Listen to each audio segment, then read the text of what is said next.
What's up guys, J-Man back again to give you another video on The Walking Dead Season 6, Episode 8, start to finish. Wow, what a subtle mid-season finale. Very timid throughout the entire episode.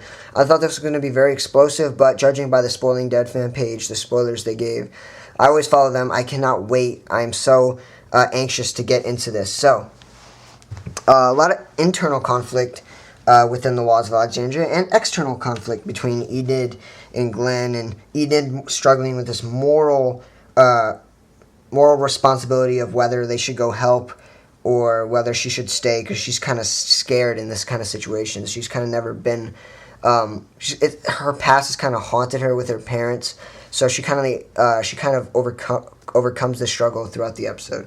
So that's great. We see Maggie in a very cliche way. A lot of characters start stumbling and falling. Oh shit! And then Maggie runs up the ladder to the scaffolding, a platform, so she can get up there away from the walkers.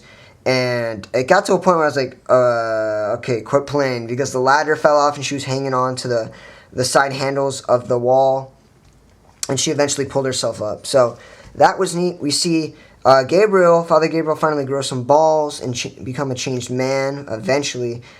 Finally, thank God. Oh man, okay. We also get to see more internal conflict between Ron and Carl. Ron tries to kill Carl by attempting to shoot him. Carl charges him. They end up having this little brawl inside the garage, and they have the door locked.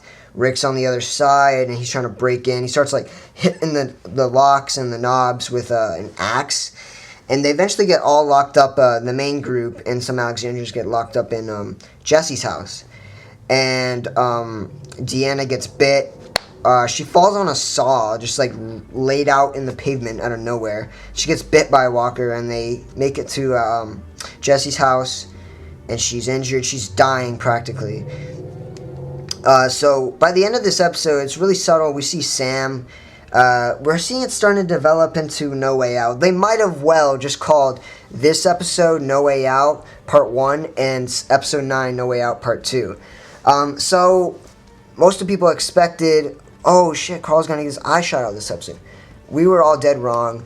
What I think he's going to get his eye shot out is next episode, because by the end of this episode, it's very well shot as if the comics No Way Out by Kirkman, where they're all dressed up in the Walker guts in camouflage. There's a throwback to season 1, and they're walking out, and Sam says, "Mom," and it's funny because they take that from the source material, where this is a point where Sam pisses his pants, and everything goes to hell.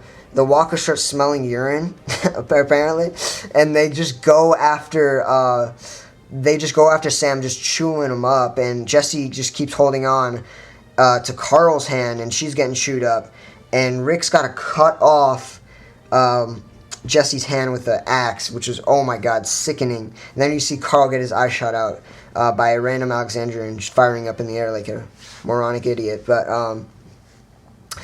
we also see some internal conflict between Carol and Morgan, which is cool.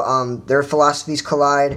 Morgan's philosophies are really pissing me off. Really, this Buddha shit has gotta go. It doesn't work in this kind of world. The way human nature has morphed itself or developed itself in this zombie apocalyptic world is you kill or you be killed. So you gotta face with that facts, and you gotta kill killers. You gotta kill the irrational threat, and that's something Morgan doesn't seem to understand. And what I think is he's gotta change his ways, or he's got to go, or he's going to be killed. Because there's going to be some conflict between Carol is going to tell Rick, and Rick's going to have to do something. So hopefully we see a conclusion or something within that in Episode 9. But, oh my god, just the way this whole thing caps off as a mid-season finale. I was hoping, I was like, please make it an hour and a half or an extended take. I'm like, oh, come on. Just the way it ended with Sam saying, "Mom."